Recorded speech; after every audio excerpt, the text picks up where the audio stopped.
If I wouldn't have talked to him and got him to come over to my house, he probably would have been right there in the car with them.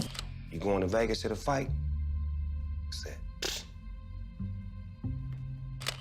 That's the last time I seen my live. What if I told you that the key to one of hip-hop's biggest mysteries has been hiding in plain sight? New evidence has emerged, casting a long shadow over one of the industry's most beloved icons, Snoop Dogg, in connection with the unsolved assassination of Shakur. We're delving into the heart of the matter, uncovering shocking revelations that challenge everything we thought we knew.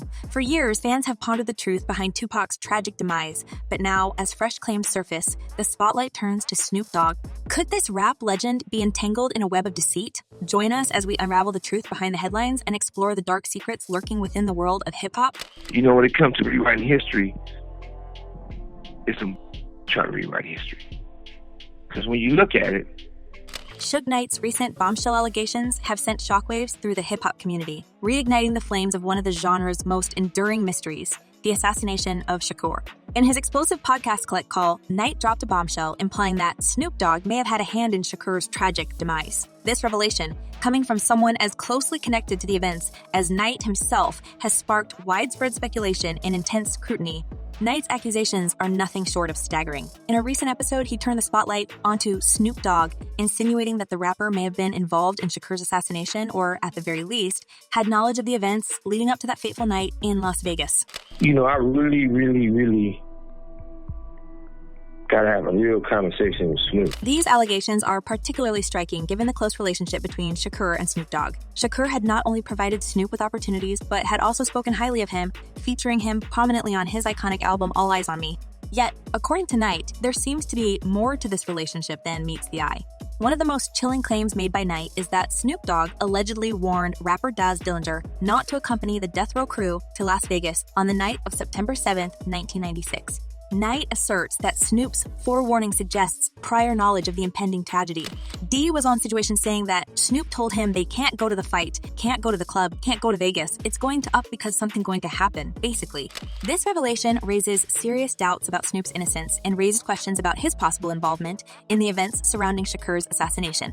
Knight also called into question the veracity of statements made by Warren G., who claimed to have learned about Shakur's shooting through a Nextel radio while in Los Angeles. Knight pointed out the inconsistencies in Warren G's account, questioning why Snoop would have access to such information if he wasn't present at the scene of the crime. Only way you have a radio if he was at the fight with us and you had a security detail. Now, not had a security detail, what you doing with the radio? Furthermore, Knight alleged that Snoop Dogg failed to visit Shakur in the hospital after the shooting, despite previous statements suggesting otherwise. This discrepancy raises doubts about Snoop's loyalty and adds another layer of suspicion to the already murky circumstances surrounding Shakur's demise. He said Snoop kicked him out, then he came to the hospital. Snoop never came to the hospital, period. Perhaps most damning of all is Knight's claim that Snoop Dogg and Daz Dillinger collaborated on a song with one of Shakur's alleged assassins, DeAndre Smith. If he was cool with Pac, why would he be okay releasing a song with one of Pac's alleged assassins? Knight questioned. This revelation suggests a disturbing connection between Snoop and those responsible for Shakur's untimely demise, further fueling speculation about his possible involvement in the assassination. As we delve deeper into the labyrinthine web of allegations surrounding Shakur's assassination, it becomes increasingly clear that the dynamics between Shakur and Snoop Dogg were far from the idyllic camaraderie often portrayed. Indeed, beneath the surface of their public friendship lurked jealousy, envy, and simmering animosity, as suggested by insiders within the hip-hop community. Say it, I never came across anything where Pac was saying he wanted to make right with these guys. These individuals didn't even like Pac. Napoleon of the Outlaws, a close confidant of Shakur and member of the group he nurtured, shed light on the undercurrents of resentment within Death Row Records.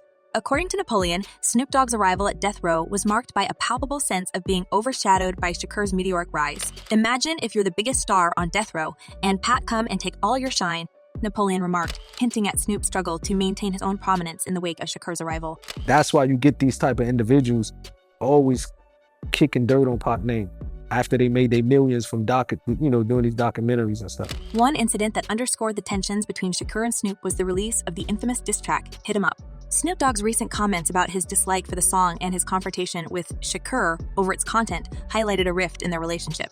Snoop's reluctance to endorse the track and his divergent artistic vision hinted at deeper ideological differences, sowing the seeds of discord within Death Row. Like Snoop, for example, they have a way where they acting like they praising Pac, but they putting them down. Moreover, the East Coast and West Coast feud that engulfed the hip-hop landscape during the 1990s exacerbated the strained relationship between Shakur and Snoop Dogg. Snoop's willingness to extend an olive branch to artists from the East Coast, including the notorious B.I.G. and Puff Daddy, drew Shakur's ire and deepened the divide between them. The clash of loyalties between Shakur's allegiance to the West Coast and Snoop's attempts at reconciliation with the East Coast further frayed the fragile fabric of their friendship. In the days leading up to Shakur's tragic demise in September 1996, tensions between him, Snoop Dogg, and Death Row Records reached a fever pitch. Snoop's perceived betrayal, as depicted in the film All Eyes on Me, where he allegedly offered love to their New York rivals, stoked the flames of animosity. As if I was scared. Death Row looked at me as like a traitor. The next day. The revelation that Snoop felt compelled to conceal a knife in anticipation of potential retribution from Shakur and Suge Knight underscores the volatile nature of their relationship. They ride like this the whole flight, hoping one of them come with me so I could stab out everybody on this mother. Actually, the dichotomy between Snoop Dogg's public persona as a laid-back piece, promoting rapper and his alleged entanglement in gang politics and criminal activities, has long fascinated fans and critics alike. At the heart of this enigma lies a complex and tumultuous relationship with the infamous Death Row Records co-founder, Suge Knight. Snoop's journey into the spotlight was not without its dark shadows. In 1993, he found himself embroiled in a harrowing legal battle when his bodyguard, McKinley Lee, known as Malik, fatally shot a member of a rival gang. The incident led to Snoop's arrest on charges of first-degree assassination, casting a pall over his burgeoning career. Despite his ascent to fame under the mentorship of Dr. Dre, Snoop's roots in the streets of Long Beach tethered him to a world of violence and intrigue. Jake Brennan's investigative podcast, Disgraceland, delves into the intricate web of events that surrounded Snoop's arrest, painting a vivid picture of a young artist torn between two worlds. No matter how high Snoop climbed, the gravity of the streets would always pull him back down, and that was cool. Snoop didn't mind, Brennan explains, shedding light on the rapper's complex relationship with his past.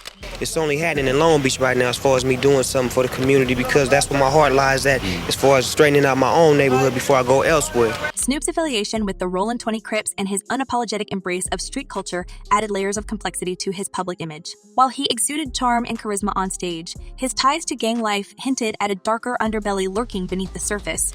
And he was gang related, so it was like our first meeting was on bad terms because we were still gang affiliated and we were using gang terminology on the introduction. The assassination case served as a stark reminder of the precarious balance Snoop maintained between fame and infamy.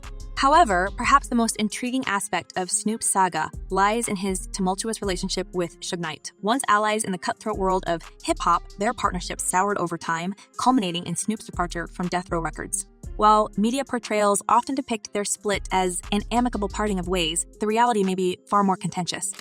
As opposed to being smart enough to understand that our differences were never different. It was just a minor miscommunication, you know. Snoop's acquisition of Death Row Records in recent years adds a compelling twist to their long-standing feud. What began as a power struggle within the confines of the music industry has evolved into a high-stakes game of chess between two formidable adversaries. Snoop's strategic move to reclaim ownership of the label represents the culmination of years of simmering tension and rivalry. Moreover, Snoop's deep-seated connections to gang culture raise questions about his potential involvement in the darker aspects of the hip-hop industry. His past affiliations and brushes with the law provide a chilling backdrop to Knight's allegations regarding Shakur's assassination. Could Snoop's ties to the streets have played a role in the events that transpired on that fateful night in Las Vegas? Now, Kristen Russo. As we wade through the murky waters of speculation and accusations surrounding the unsolved assassination of Shakur, the voices of fans echo with a mix of disbelief, suspicion, and even a tinge of disillusionment. One fan, echoing the sentiments of many, suggests that Snoop Dogg's involvement in the events leading up to Shakur's demise runs deeper than meets the eye. As he speculates, Suge knows all the information. Snoop snitched to get out of assassination charge while his man got 30 years. Wouldn't be surprised if Snoop was so jealous of Pac that he made a song with the assassin and stayed quiet about it.